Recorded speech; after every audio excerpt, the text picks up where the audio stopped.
ప్రియ సహోదరీ సహోదరులారా, తీర్పు విషయంలో జాగ్రత్తగా ఉండండి అని మీ స్నేహితులతో తెలియజేయం. యెహోవా జనములకు తీర్పు తీర్చువాడు. యెహోవా, నా నీతిని బట్టియు నా యథార్థతను బట్టియు నా విషయములో నాకు న్యాయము తీర్చుము.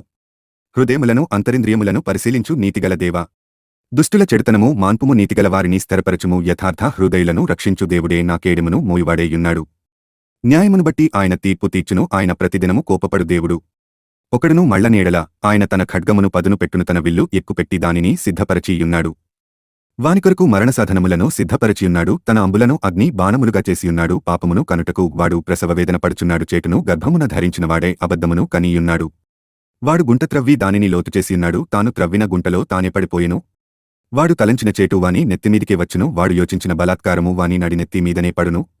యెహోవా న్యాయము విధించువాడని నేను ఆయనకు కృతజ్ఞతాస్తుతులు చెల్లించెదను. సర్వోన్నతుడైన యెహోవా నామమును కీర్తించెదను. కీర్తనలు 7వ అధ్యాయము 8-17. దేవుని సమాజములో దేవుడు నిలిచియున్నాడు. దైవముల మధ్యను ఆయన తీర్పు తీర్చుచున్నాడు. ఎంతకాలము మీరు అన్యాయముగా తీర్పు తీర్చుదురు?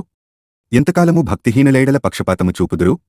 పేదలకును తల్లిదండ్రులు లేని వారికిని న్యాయము తీర్చుడి. శ్రమగల వారికిని దీనులకును న్యాయము తీర్చుడి. దరిద్రులను నిరుపేదలను విడిపించుడి. భక్తిహీనుల చేతిలో నుండి వారిని తప్పించుడి. జనులకు తెలివి లేదు, వారు గ్రహింపరు. వారు అంధకారములో ఇటు అటు తిరుగులాడుదురు. దేశమునకున్న ఆధారములన్నీయు కదలుచున్నవి. మీరు దైవములనియు మీరందరు సర్వోన్నతుని కుమారులనియు నేనే సెలవిచ్చియున్నాను. కీర్తనలు 82వ అధ్యాయం 1-6. సామెతలు 18:5. తీర్పు తీర్చుటలో భక్తిహీనులైడల పక్షపాతము చూపుటయు నీతిమంతులకు న్యాయము తప్పించుటయు క్రమము కాదు.